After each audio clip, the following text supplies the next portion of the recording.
सफ़ीर मोहतरम, ये बताइए कि पाकिस्तान और तुर्की के दरमियान सिफारती सतह पर भी बहुत मज़बूत ताल्लुकात हैं और अवामी सतह पर भी बहुत ज़्यादा मोहब्बतें हैं, मगर हम ये देखते हैं कि कारोबारी और तिजारती हवाले से कोई बहुत ज़्यादा इंटरेक्शन नहीं है।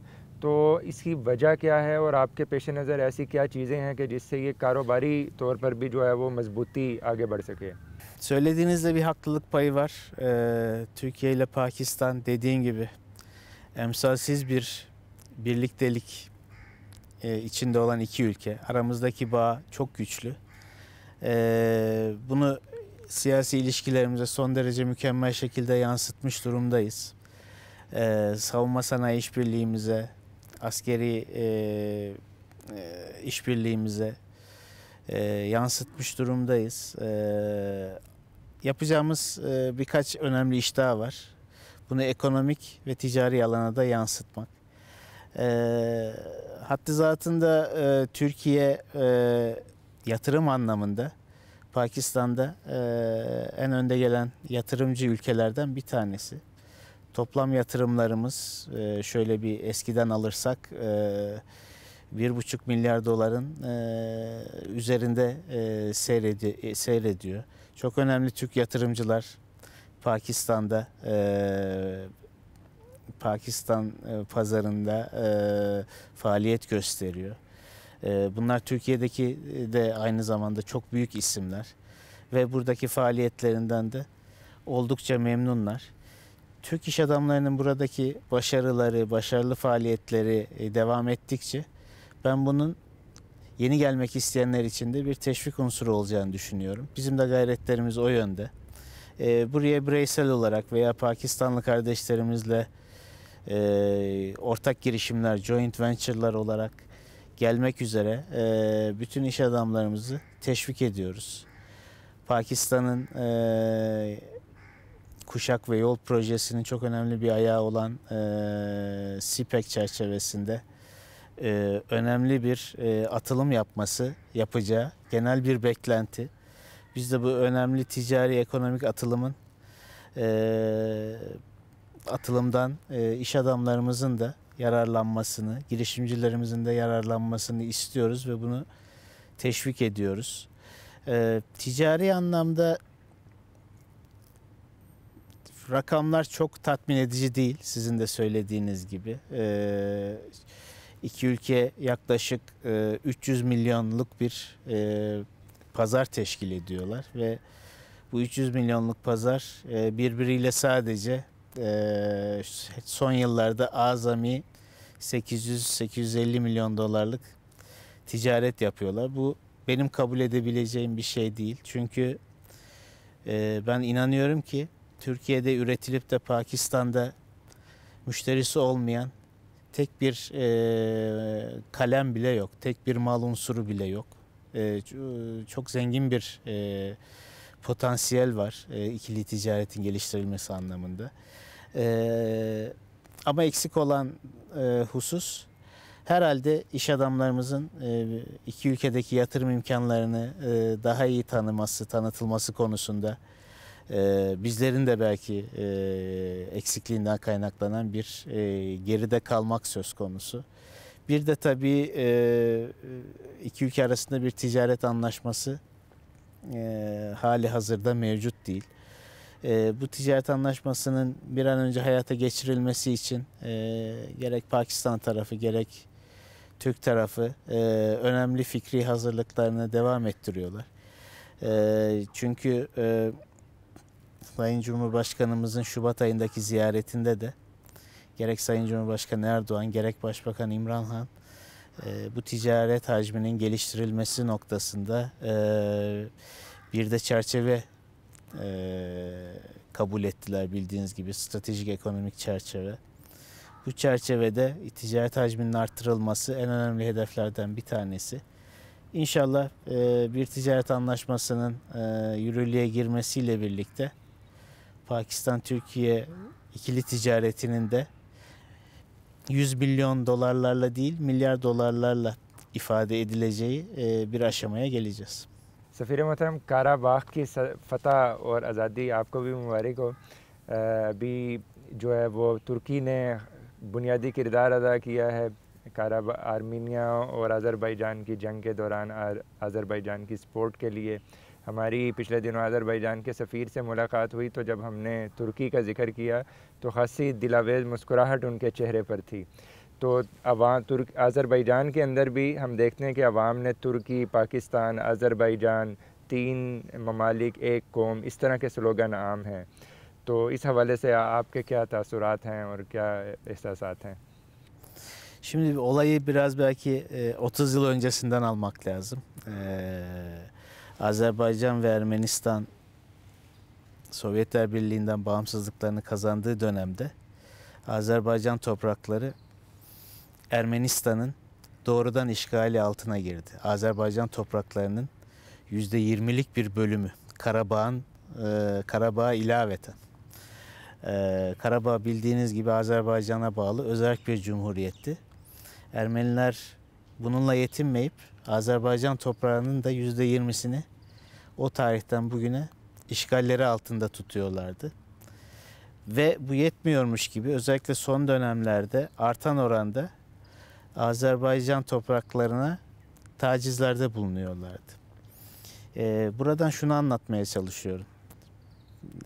Bu sorunun temeline baktığınız zaman sorunu çıkaran taraf her zaman Ermenistan olmuştu. Ve maalesef dünya kamuoyu da çok büyük bir oranda bu tacizlere, bu işgale sessiz, etkisiz, kayıtsız kalmıştı. Ancak son dönemdeki tahriklerle birlikte Azerbaycan artık meseleyi kendi eline almayı haklı olarak tercih etti. Ve Allah'a şükürler olsun ki topraklarını, işgal altındaki topraklarını işgalden kurtardılar. Ben bu vesileyle Azerbaycan yönetimini ve Azerbaycan halkını bu başarılarından dolayı tebrik ediyorum. Türkiye burada da haklının yanında durmuştur. Azerbaycan Cumhuriyeti sorunun başından beri mazlum ve haklı olan taraftır. Toprağı işgal altında tutulmuş olan taraftır. Ve bu işgalden kurtarılmasında da Türkiye'nin bir payı olmuşsa biz bundan ancak mutluluk duyarız. Çünkü bir slogan var, onu herkes biliyor. Türkiye ve Azerbaycan tek millet, iki devlet. Son dönemde özellikle bu işgalden kurtarılma sürecinde Pakistan'ın da siyaseten Azerbaycan'a ve bu mücadeleye sağladığı desteği de şükranla, memnuniyetle karşıladık. O yüzden Bakü sokaklarında, Azerbaycan'ın diğer yerlerinde 3 ülkenin bayraklarının yan yana asılması ve bu 3 ülke lehine tezahüratlar yapılması beni hiç şaşırtmadı. Çok mutlu olduğum bir gelişme oldu. मोहतरम सफ़ीर साहब, हमने देखा है कि आप तुर्की ने बहुत ज़्यादा महाज जो है वो खोल ली हैं। यूरोपियन यूनियन के साथ आपका प्रॉब्लम चल रहा है मशरक़ी बहर रूम में, और दूसरी तरफ हम देख रहे हैं कि अमेरिका के साथ भी आपका जो है वो प्रॉब्लम शुरू हो गया, ख़ास तौर पर F-35 और जो आपने रशियन एयर डिफेंस सिस्टम ख़रीदा है। इस पूरी सूरत हाल को आप कैसे देखते हैं कि अगर यूरोपियन यूनियन और अमेरिका इन को जवाज़ बनाकर आपके ऊपर, तुर्की के ऊपर किसी किस्म की पाबंदियाँ आयद करता है, तो उस पाबंदियों से तुर्की किस हद तक मुतासिर होगा? Şimdi tarihin bu döneminde, tarihi olayların akışının çok hızlandığı bu dönemde bütün bu olayların da birçoğunun merkezi Türkiye'nin de içinde yer aldığı bölge olarak görünüyor. Bunda Türkiye'nin herhangi bir suçu, herhangi bir dahli yok. Çünkü bu bölge, Türkiye'nin merkezinde yer aldığı bölge, dünyanın stratejik, ekonomik, kültürel, ticari anlamda en stratejik bölgelerinden bir tanesi. Dolayısıyla buradaki gelişmeler hem herkesin ilgisini çekiyor, hem de herkes müsbet veya menfi bir şekilde buradaki gelişmelere müdahil olarak bu bölgede etkisini ve sesini arttırmak istiyor. Türkiye'nin herhangi bir ülkenin egemenliğinde, toprak bütünlüğünde, toprağında, havasında, suyunda hiçbir gözü yoktur. Türkiye'nin böyle iddiaları yoktur. Ama bu demek değildir ki Türkiye kendi hakkı olan egemenliğini, haklarının icrasını, bağımsızlığını savunmayacaktır. Böyle bir şey söz konusu değil. Doğu Akdeniz'de her ülkenin olduğu kadar Türkiye'nin de meşru çıkarları vardır. Bazı ülkelerin Avrupa Birliği veya başka ülkelerin arkasına saklanarak meşru olmayan taleplerde bulunmaları sorunun esas kaynağıdır. Türkiye'nin yaptığı bu aşırı talepler, bu şımarıkça yaklaşımlara cevaben kendi egemenlik haklarını, kendi toprak bütünlüğünü, kendi hak ve hukukunu ve tabii ki Kuzey Kıbrıs Türk Cumhuriyeti'nin hak ve hukukunu korumak için gerekli adımları atmaktır. Burada Türkiye'nin komşularına, Türkiye'nin yakın coğrafyasındaki ülkelere bu vesileyle bir şey hatırlatmakta fayda var. Türkiye ile iyi dostluk ilişkileri içinde olmak hepsinin ve hepimizin çıkarınadır. Türkiye'nin dostluğu çok kıymetlidir ve Türkiye dostluğunu her zaman ön planda ve başının üzerinde tutar. Dolayısıyla bölgemizdeki bazı ülkeler diğer bazı büyük ağabeylerinin veya bazı uluslararası birlikteliklerin gazına gelerek onların teşvikiyle yanlış adımlar atmamalıdır. Bu coğrafyada birlikte yaşayacağız. Bu coğrafyada hepimizin hakları, hukuku, egemenliği söz konusu. Bunların hakça bölüşümü esastır. Türkiye kendi hakkından ötesini istememektedir. Ancak aynı zamanda Türkiye kendi hakkını da kimseye yedirtmemekte, kendi hakkını üstün tutmakta da kararlıdır. S-400, F-35 konusundaki sorunuza gelince maalesef 2 gün önce Amerika Birleşik Devletleri Dışişleri Bakanlığı S-400'ler konusunda S-400 satın alımı gerçekleştirdiğimiz için Türkiye'ye 5 noktadan oluşan bir yaptırım açıkladı. Öncelikle şunu tespit etmek lazımdır. Biz Amerika ile NATO dahilinde uzun yıllardır müttefikiz. Yaptırım dili, yaptırım yaklaşımı iki ülke, iki müttefik arasındaki ilişkilerin dili olmamalıdır. Bu başından sakat, başından yanlış bir tutumdur. Çünkü Türkiye NATO'nun en önemli parçalarından bir tanesidir. Soğuk Savaş döneminde ve sonrasında NATO ülkelerinin güvenliğine en büyük katkıyı sağlayan ülkelerden bir tanesidir. Eski katkıların bu kadar çabuk unutulması, gelecekteki yaklaşımlar konusunda insanların aklına soru işareti getirmemelidir. Ve NATO içindeki bu uyum, bu insicam, bu ahenk bu tür yanlış ve tek taraflı adımlarla bozulmamalıdır.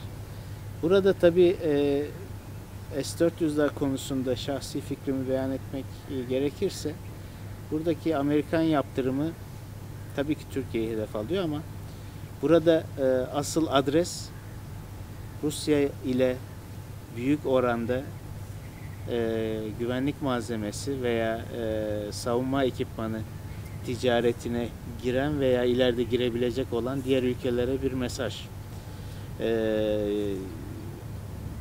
Dünyada savunma pazarı bildiğiniz gibi çok büyük bir pazar.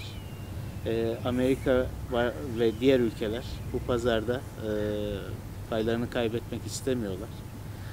Rusya da önemli bir aktör bu pazarda. Dolayısıyla Amerika Türkiye üzerinden diğer ülkelere Rusya ile böyle büyük oranda savunma malzemesi alım satımına girişmemeleri konusunda bir mesaj vermeye çalışıyor. Ama dediğim gibi yaptırımlar hiçbir zaman gerçek barışçıl ve sağlam uluslararası ilişkilerin, hele hele müttefikler arası ilişkilerin bir dili olamaz. Bu dolayısıyla Amerika'nın bu tavrı kabul edilebilir bir tavır değildir. Öte yandan geçmişte Türkiye yine silah ambargoları altında kaldı. Bunun en dramatik örneklerinden biri 1970'lerde Türkiye'nin Kıbrıs Harekatı karşısında Amerika'nın yine yaptırım silahına başvurması oldu. Sonuçta bu olumsuz adım Türkiye bakımından olumlu şeylerin de kapısını açtı. Şunu söylemek istiyorum. Türkiye 70'lerden bu yana geliştirdiği hamlelerle milli savunma sanayini adım adım ilerletme yolunda çok önemli bir ilerleme kaydetti. Ve bunun başlangıç noktasını da yine o dönemde ABD tarafından sonuçları düşünmeden atılmış bir yaptırım adımı teşkil etti. Dolayısıyla bu adım da uzun vadede Türkiye'nin savunma sanayi çabalarını engellemeyecek. Bilakis biz savunma sanayinde olabildiğince kendi kendimize yetme konusunda gerekli adımları kararlılıkla atmayı sürdüreceğiz. सफ़ीर मोहतरम, तुर्की उर्दू की तरफ से आखिर में मैं आपका बाकायदा शुक्रिया भी अदा करना चाहूँगा और ये चाहूँगा कि तुर्की उर्दू के बारे में भी कुछ कमेंट करें आप कि तुर्की उर्दू ट्विटर पे और फेसबुक पे तो अवामी सतह पर बहुत इसको पजीराई मिलती है। अब हम जो है वो वेबसाइट लॉन्च करने जा रहे हैं, तो इससे बड़े पैमाने पे जो है वो कनेक्टिविटी आपस में होगी और रीच बढ़ेगी। तो आप क्या समझते हैं कि तुर्की उर्दू कैसा किरदार अदा कर रहा है और मज़ीद आपकी तरफ से कुछ रहनुमाई या तजावीज़ हों तुर्की उर्दू के लिए? Türkiye ile Pakistan arasındaki etkileşimi artırmak için gerek devletler düzeyinde, gerek sivil toplum ve özel şahıslar düzeyinde, şirketler düzeyinde atılan bütün adımları ben memnuniyetle karşılıyorum. İletişim çağımızın çok önemli bir unsuru ve bu çerçevede Türkiye Urdu'nun da bütün bahsettiğiniz o sosyal mecralarda çok önemli bir işlevi olduğunu düşünüyorum. Türkiye hakkında, Türkiye'nin öncelikleri, Türkiye'nin politikaları hakkında Urduca konuşan insanlara birinci elden doğru ve çabuk bilgi verme konusunda önemli işler yapıyorsunuz. Bu başarılarınızın devam etmesini diliyorum. Bu faaliyetlerinizi geliştirme noktasında Türkiye ile basın yayın kuruluşlarının, Türkiye'deki basın yayın kuruluşlarıyla temaslarınızın, işbirliğinin artması konusunda önümüzdeki dönemde talepleriniz doğrultusunda biz de elimizden gelen rolü oynamayı sürdüreceğiz. Benim tavsiyem Pakistanlı dostlarımıza Türkiye Urdu'yu takip etsinler ve Türkiye Urdu gibi birkaç tane daha Urduca yayın yapan Türkiye kaynaklı sosyal medya hesapları var.